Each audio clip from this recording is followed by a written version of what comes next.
आप सभी को नमस्कार। स्वागत है इस ऑनलाइन क्लास में। Class 8 mathematics chapter 3 understanding quadrilaterals part 5 fifth video of this chapter and this include exercise 3.3। हम लोग इस वीडियो में एक्सरसाइज 3.3 एनसीईआरटी डिस्कस करेंगे। Given a parallelogram ABCD, complete each statement along with the definition or property used। अब ये blank है AD is equal to what, angle DCB, OC, angle measure of angle DAB plus measure of angle CDA। Now the answers are AD is equal to BC because these are the opposite sides of parallelogram which are equal. You can see the diagram also. दूसरा है angle DCB is equal to angle DAB, opposite angles of parallelogram. OC is equal to OA. OA is the midpoint of diagonal AC because diagonals of parallelogram bisect each other. Measure of angle DAB plus measure of angle CDA is equal to 180 degree because these are the adjacent angle of a parallelogram, और जो कि supplementary होते हैं, मतलब उनका सम जो है 180 होता है। तो ये सिंपल इनके जो प्रॉपर्टीज़ हैं पैरेललोग्राम का, इनका यूज़ किया गया इसमें इनको एनालिसिस करने के लिए। क्वेश्चन 2 है, Consider the following parallelograms. Find the values of the unknowns x, y and z. अब जैसे पहले वाले में अब x, y, z निकालना है तो y is equal to b होगा because angle d is equal to angle b, opposite angles of parallelogram. अब एंगल b कितना है, 100 होगा, तो y की वैल्यू भी 100 हो जाएगी। अब z is equal to x होगा और z is equal to x होगा, लेकिन x और 100 ये दोनों जो हैं एडजेसेंट एंगल हैं, तो इनका सम 180 होगा। तो अब x क्या हो जाएगा, मतलब 100 plus x is equal to 180। So in that case x will be 80 degree. 100 this means if we find them, angle D is equal to angle B, that will be 100 degree. Now angle A plus angle B 180 degree. So angle A is equal to 180 minus 100. So that will be angle A is equal to Z दिया हुआ है, that is 80 degree, and angle A is equal to angle C, therefore x is also 80 degree. Second में x plus 50 जो हो जाएगा वो 180 होगा because adjacent angles are supplementary. तो x की वैल्यू 180 माइनस 50 130 हो गई, और जो x की वैल्यू होगी वही y की वैल्यू होगी, opposite angles. So x is equal to y is equal to 130 degree opposite angles, और x is equal to z भी होगा corresponding angle. So x is equal to z is equal to 130 degree corresponding angles of parallelogram जो है। इसमें आप as per the figure आप देखो third में, तो आपको x is equal to 90 degree मिल जाएगा। और अब ट्राइंगल में हम ले लें तो ट्राइंगल में तीनों एंगल का सम 180 होता है, तो यहाँ 90 x की वैल्यू ले लिया, फिर इसके बाद प्लस y प्लस 30 उस ट्राइंगल में हो गया, तो y plus 120 180, y is equal to 180 minus 120 60 degree हो गया y की वैल्यू। अब y is equal to z भी होगा, अल्टरनेट एंगल्स हो जाएंगे, तो जो y की वैल्यू है 60 वही z की वैल्यू होगी। अब फोर्थ में देखो आप, तो फोर्थ में जो है y इज इक्वल टू 80 हो जाएगा, अपोजिट एंगल्स, z भी 80 हो जाएगा, वो करस्पॉन्डिंग एंगल्स होंगे, और x plus 80 is equal to 180 because these are the adjacent angles. So x की value 180 minus 80 is equal to 100 हो गया, तो y is equal to 80, z is equal to 80, x is equal to 100। Fifth है, यहाँ पे देखिए आप, अब यहाँ y की वैल्यू जो होगी वो 112 डिग्री हो जाएगी, जस्ट अपोजिट एंगल्स ये होगा, और जो यहाँ पे 40 और z मिला के पूरा एंगल बनेगा उसके साथ 112 एडजेसेंट एंगल है, इनका सम जो होगा वो 180 हो जाएगा। इसका मतलब 40 plus z plus 112 that is equal to 180। 40 plus z, this is one complete angle which is adjacent to the 112 degree. So इन दोनों का सम जो होगा 180 हो जाएगा, तो z की वैल्यू आ गई 28 डिग्री। अब z की वैल्यू 28 डिग्री आ गई तो x भी 28 डिग्री होगा because these are the alternate angles. So x is equal to z is equal to 28 degree. Third question, can a quadrilateral ABCD be a parallelogram if angle d is equal to angle d plus angle b 180, मतलब opposite angle का सम 180 हो तो parallelogram हो सकता है। Yes, AB is equal to DC is equal to 8 centimetre, AD is equal to 4 centimetre and BC is equal to 4.4 centimetre. इससे नहीं parallelogram बन सकता है, क्योंकि पैरेललोग्राम में अपोजिट साइड्स इक्वल होनी चाहिए, लेकिन AD 4 है और BC 4.4 है, तो ये काम यहाँ नहीं हो सकता है, इसलिए पैरेललोग्राम नहीं बनेगा। Angle A is equal to 70 degree और एंगल C 65 डिग्री है, तो इससे भी पैरेललोग्राम नहीं बनेगा, because A and C are opposite angles which must be equal in a parallelogram. लेकिन यहाँ क्या है, डिफरेंट हैं, इसलिए पैरेललोग्राम नहीं बनेगा। Draw a rough figure of a quadrilateral that is not a parallelogram but has exactly two opposite angles of equal measures. तो यहाँ पे ये देखिए पैरेललोग्राम क्वाड्रिलेटरल है जिसमें angle A is equal to angle C है, लेकिन ये एक पैरेललोग्राम नहीं है। ABCD is the rough figure of the quadrilateral which is not a parallelogram but measure of angle A is equal to major of angle C। Fifth question है, the measures of two adjacent angles of a parallelogram are in the ratio 3:2।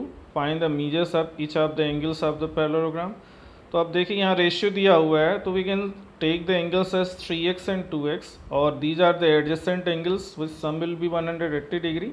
So 3x plus 2x 180 degree, 5x is 180 degree, x is equal to 180 by 5 36 degree.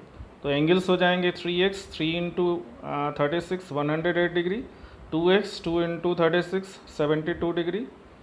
तो therefore other two angles are also. अब जो इनके opposite angles होंगे, जैसे 108 का opposite angle भी 108 होगा, 72 का अपोजिट एंगल भी 72 डिग्री होगा, तो ये अदर एंगल भी इतने ही होंगे। To adjacent angles of a parallelogram have equal measures. Find the measures of each of the angles of the parallelogram. अब ये जो एडजेसेंट एंगल्स हैं इक्वल है, तो जिनको हमने x ले लिया। अब जो एडजेसेंट एंगल है पैरेललोग्राम में उनका सम जो है 180 होता है, they are supplementary. So x plus x is equal to 180, तो 2x is equal to 180, so x is 180 by 2 that is 90 degree. Therefore, equal adjacent angles are 90 degree and 90 degree, and hence other two angles are also 90 degree। अब इनके opposite angles भी 90 degree ही होंगे, तो चारों angle यहाँ पे 90 degree हो जाएंगे।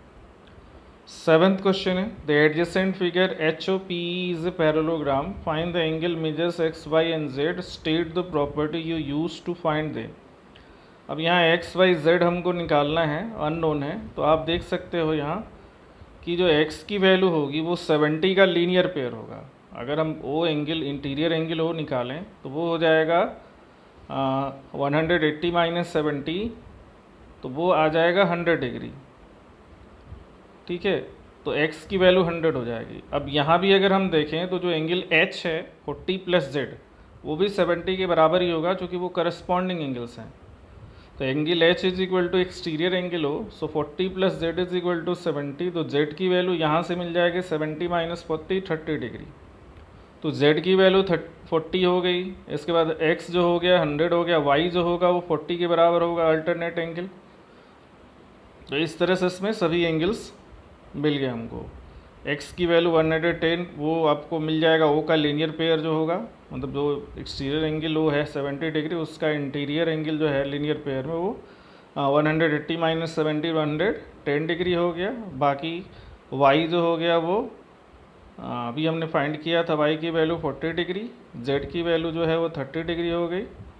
अब ये किस वजह से हो रहा है, यहाँ भी सभी कुछ दिया हुआ है, corresponding angles, alternate angles, opposite angle of the parallelogram, linear pair, all these are the properties which are used to find unknowns.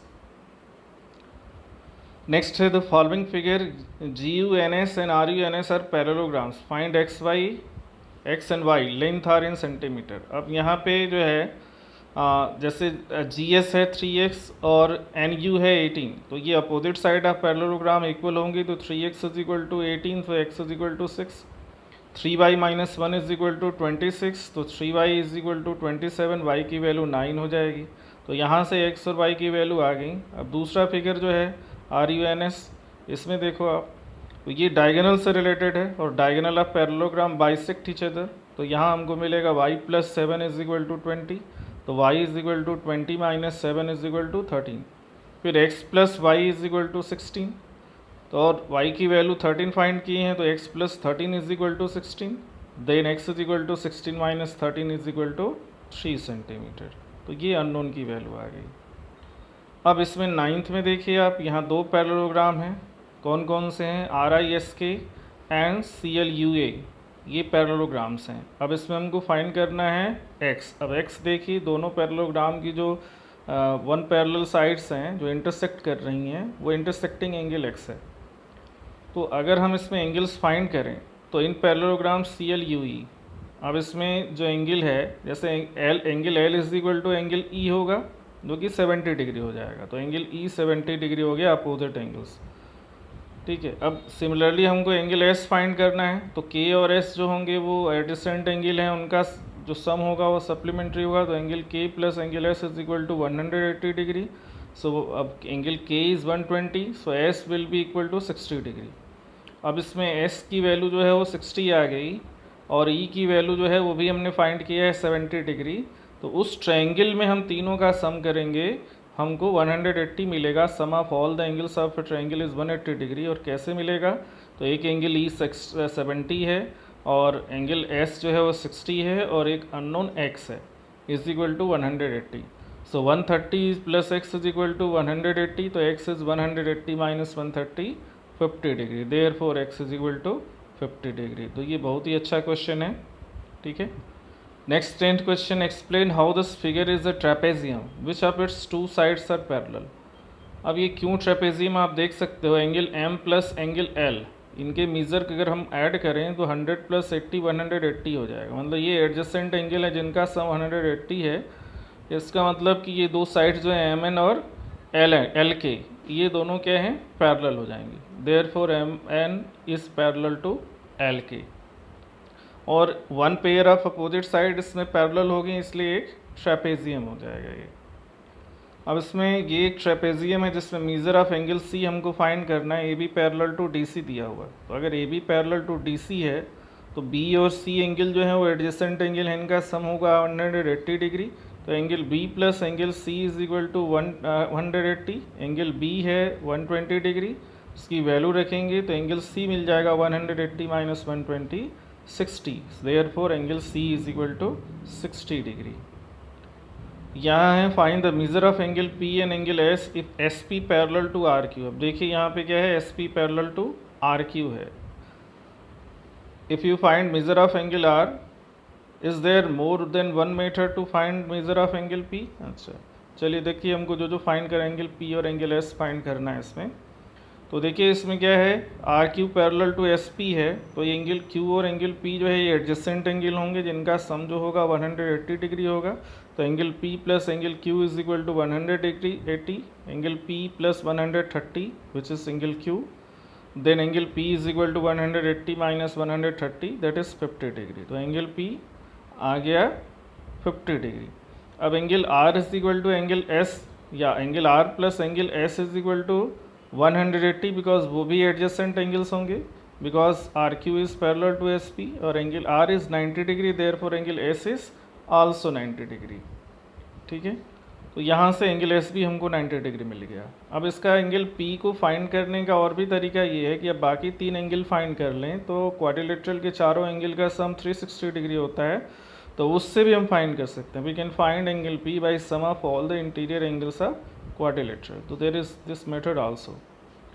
तो यहाँ पे हम एक्सरसाइज को ख़त्म करते हैं। ठीक है, नेक्स्ट वीडियो हम अगला टॉपिक लेके आएंगे। तब तक के लिए आप सभी को धन्यवाद। Okay, thank you very much.